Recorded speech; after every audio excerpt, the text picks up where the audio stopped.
प्रशांत कांबळे, इनका सवाल ऐसा है कि जीवन में तत्वनिष्ठता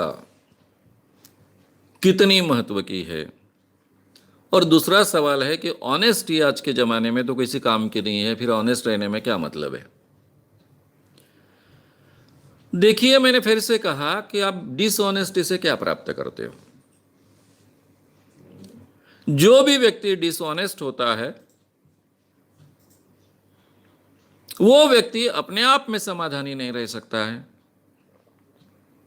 डिसऑनेस्टी के कारण उसका मन उसको कचोटते रहता है। वो डिसऑनेस्ट है, जैसे ही उसके आसपास के लोगों को पता चलता है वो उस पर विश्वास नहीं रख पाते, हमेशा उससे सजग रहने की कोशिश करते हैं। अपने ही आसपास के लोग जिनके लिए हम सब कुछ कर रहे हैं वही हमको विश्वास पात्र नहीं समझते हैं। ये स्थिति उसको अनुभव करनी होती है। तो ये डिसऑनेस्टी से क्या फायदा मिलता है। हाँ, थोड़े लोगों को ठग कर हम कुछ संपत्ति इकट्ठा कर लेते हैं। कोई भी संपत्ति से, कोई भी कार से, कोई भी बंगले से हमें आनंद नहीं प्राप्त होता है। आनंद प्राप्त होना ये बहुत अलग चीज है। जो व्यक्ति ऑनेस्ट है, अंदर से ऑनेस्ट है,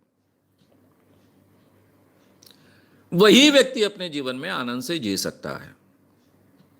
आप डिसऑनेस्ट भी रहेंगे, लोगों को ठगते भी रहेंगे और फिर आनंद से भी जी पाएंगे, ये संभव नहीं है। ऑनेस्टी आपके आनंद से जीने का एक अटूट अंग है। इसलिए ऑनेस्टी से क्या प्राप्त होता है, इस सवाल का सादा जवाब है, ऑनेस्टी से आनंद प्राप्त होता है। मैंने आज तक कोई भी डिसऑनेस्ट व्यक्ति आनंदी नहीं देखा है, आनंद से जीते हुए नहीं देखा है। वो हमेशा टेंशन में रहता है, एंग्जाइटी में रहता है, दूसरे को कैसे ठगाऊं, दूसरे को कैसे क्या करूं, कैसे प्राप्त करूं, यही सोचते रहता है, उसी चक्कर में रहता है। ना वो ठीक ढंग से जी पाता है, ना आनंद से जी पाता है। तो ऑनेस्ट ये तो अच्छा जीवन जीने का एक तरीका है। अभी आपको चूज करना है तो करिए, नहीं करना है तो जीवन भर अस्वस्थ रहिए, टेंशन में रहिए, एंग्जाइटी में रहिए, उसके साथ में कई बीमारियां आती है उसको भी स्वीकारते रहिए और उसी को आनंद मानते रहिए। और आनंद तो अंदर से मिलता नहीं है, इसलिए फिर शराब पीते रहिए, कुछ ऐसी चीज़ों में आनंद ढूंढने की कोशिश करते रहिए जिसमें से कोई आनंद मिलता नहीं है, उल्टा दुख ही प्राप्त होता है, बाद में उसके दुष्परिणाम ही भुगतने पड़ते हैं। उस दिशा में हमको जाना पड़ेगा। अब तत्वनिष्ठा की भी यही बात है। भाई, मैं तत्व के साथ में जीऊंगा, इसका मतलब क्या होता है, मेरे प्रिंसिपल्स। ये प्रिंसिपल्स क्या होते हैं कि जिनको मैं अच्छा मानता हूं उसके ढंग से मैं जीऊंगा, किसी फायदे के लिए, किसी दबाव के लिए झुकूंगा नहीं। अगर मैं अपने शर्तों पर जीता हूं तो उसका एक आनंद होता है, अपने तरीके से जी रहा हूं इसका आनंद होता है।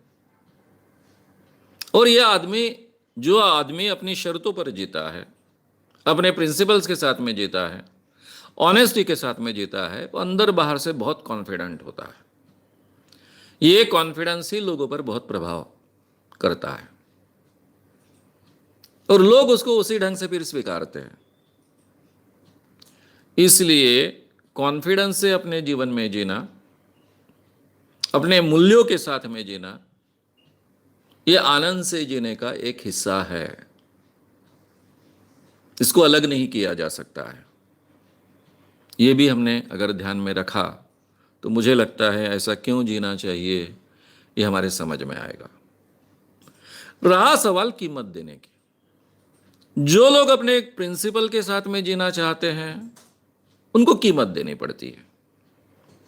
तो क्या जो प्रिंसिपल छोड़ते हैं उनको कीमत नहीं देनी पड़ती है? अरे भाई, प्रिंसिपल छोड़ने की तो कीमत देनी पड़ती है ना। यानी किसी दबाव के कारण, किसी आर्थिक फायदे के कारण या फिर किसी व्यावहारिक फायदे के कारण अगर कोई अपने प्रिंसिपल छोड़कर बर्ताव करता है तो उसका मन उसको कचोटते रहता है, अपने ही नजरों में वो गिर जाता है। ये तो कीमत वो चुकाता ही है।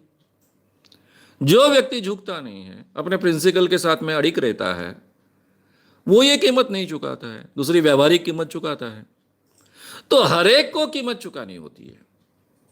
तो हमारे व्यक्तित्व के ह्रास की कीमत चुकाने के बजाय व्यावहारिक कीमत चुकाना हमेशा आसान होता है, स्वीकारणीय होता है।